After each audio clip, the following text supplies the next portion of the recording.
Il y a une relation particulière entre les deux, une relation professionnelle et je pense qu'il y a une relation de vie aussi parce que je pense qu'ils ont passé tellement de temps ensemble à discuter de tout et de rien, de la famille, de la vie, du terrain, des clubs. Donc il y a différents sujets donc ils se connaissent parfaitement. Et dans un groupe, quand vous créez une relation particulière avec un joueur, quand vous êtes entraîneur ou sélectionneur et quand vous êtes un peu déçu d'une compétition, il ne fait pas le nécessaire dans ses matchs, en fait l'entraîneur...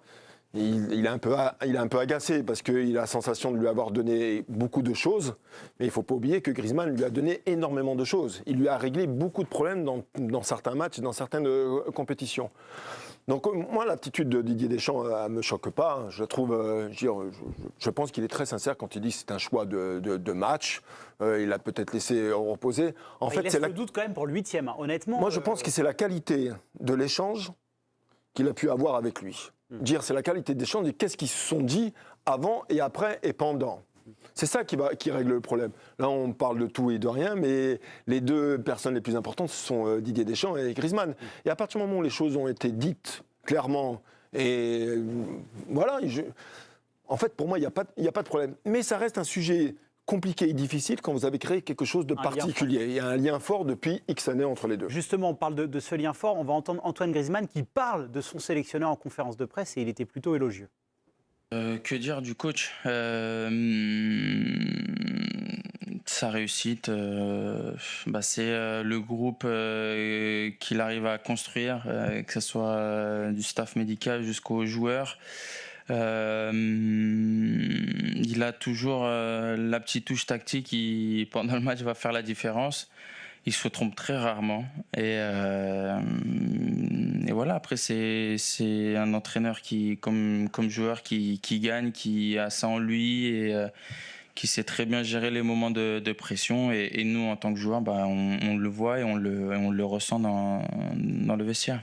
Très élogieux même, Antoine Griezmann. Donc pour vous, c'est inversé. C'est Griezmann qui est un peu ingrat avec le sélectionneur.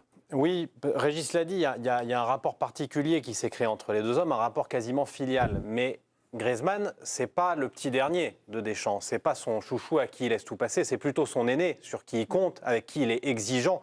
Et il l'a soutenu tout au long de sa carrière. Griezmann et Deschamps, je pense que dans quelques années, ce sera un binôme quand on reviendra sur ces belles années, hein, c'est quand même des années de succès globalement de Didier Deschamps à la tête des Bleus, on se souviendra de ce binôme.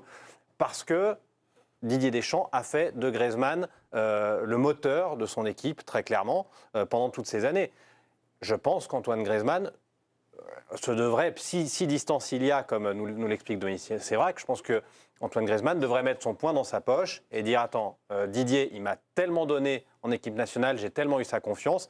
S'il estime que sur un match, je suis un peu moins bien, que je mérite de souffler parce que j'ai joué 45 matchs avec l'Atlético, plus les deux premiers matchs de l'Euro, c'est le coach, j'ai le droit de l'écouter, j'ai le droit de l'entendre, c'est lui qui décide. Enfin, ouais. Il a le droit de respecter ça, quoi. Il a le droit de respecter ça. Sébastien Tarago n'est pas d'accord avec vous. Je ne sais pas ce qu'il va dire. On l'écoute. Non, mais parce que je réagissais à l'expression sur le lien filial entre Didier Deschamps et Antoine Griezmann. C'est de la flûte, ça, pardon, hein, mais ça n'existe pas. Antoine Griezmann et Didier Deschamps, il n'y a aucun lien filial. Non, bien sûr que non. Faut faire attention à ce qu'on dit. Et puis après, on se trompe aussi sur Antoine Griezmann. Antoine Griezmann, on croit que c'est un agneau. Mais Antoine Griezmann, s'il a réussi la carrière qu'il fait, c'est parce que il est comme les autres. C'est un chien, c'est tout, pardon, hein, mais c'est quelqu'un qui veut tout bouffer. Et en fait, quand il n'a pas eu le brassard, rappelez-vous, il a quand même laissé fuiter qu'il envisageait d'arrêter la sélection. C'est lui qui l'a laissé fuiter, son entourage. Et puis ça a duré 24 heures, et puis il est revenu dans le rang, et puis il a montré beaucoup d'enthousiasme. Il envoie des messages. Et là, c'est pareil, il envoie un message qu'il n'est pas content. C'est normal. Et il va revenir aussi à la raison, parce que déjà c'est sa nature profonde. Et il est là, il était très positif à l'entraînement, donc Donc il y a pas de, moi je pense pas qu'il y ait de soucis. Et après sur l'histoire de, il y en a un qui en doit plus à l'autre, mais ça c'est n'importe quoi à mon avis. Et tout le monde se doit tout à ce moment-là. Si Antoine Griezmann a joué, c'est parce qu'il était bon, et si Didier Deschamps l'a lancé, parce qu'il pensait qu'il était bon. Mais il y a pas d'histoire de on se rend service et tout ça. Didier Deschamps, il aura aucun problème à se séparer de lui s'il pense qu'il est plus invité. Il s'est séparé de Franck Ribéry en 2014. Il s'est séparé de Karim Benzema quand il a décidé de s'en séparer. Voilà, il a aucun état d'âme. Et il a raison en plus. Et il a raison, c'est la loi du monde professionnel. Il n'y a pas que dans le foot, parfois même dans certaines professions, c'est pareil. Raymond, par rapport à ça, parce que c'est très intéressant ce que dit Seb sur le côté, il n'y a pas d'état d'âme. Vous avez été évidemment sélectionneur à ce niveau-là. On n'est pas là pour faire des cadeaux. Non, mais ce que disait Régis, des fois on crée des relations particulières avec. Donc c'est pas forcément de la faute. Avec certains joueurs, non, c'est possible. On peut avoir créé un vrai lien avec quelqu'un.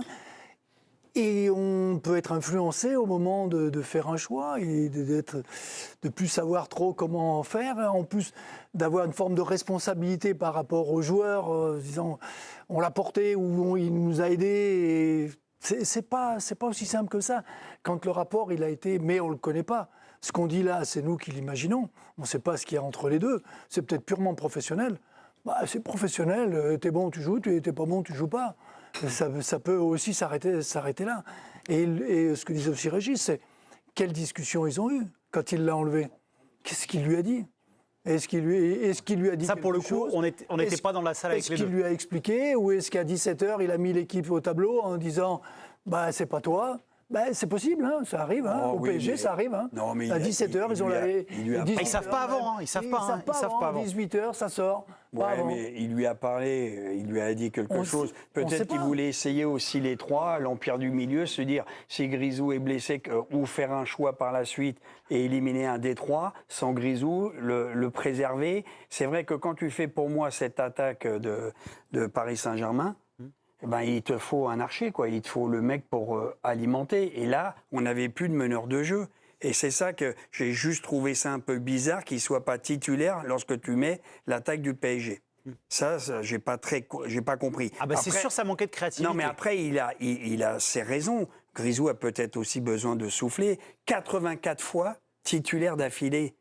C'était la fête des voisins entre le coloc et le proprio. Bon, à Deschamps, on ne peut pas dire que ça se passait mal entre eux. Alors le mec une fois et on fait un pataquès. Bon après là où je rejoins, parce que ça a manqué au bleu tout de même. On en parle beaucoup comme si on allait faire un problème. J'entends ce qu'a dit et il a raison Seb. J'ai perdu le fil. Dites-moi Eric. Non, c'est pas grave. On va juste réécouter un extrait parce que c'était important. C'était pendant la préparation à Clairefontaine. C'est pas nous qui rongeons les os. Parfois les os arrivent à nous. Écoutez ce que disait Antoine Griezmann. Pour moi, la clé, ça reste toujours, même si c'est très ennuyeux, ça va être la défense, être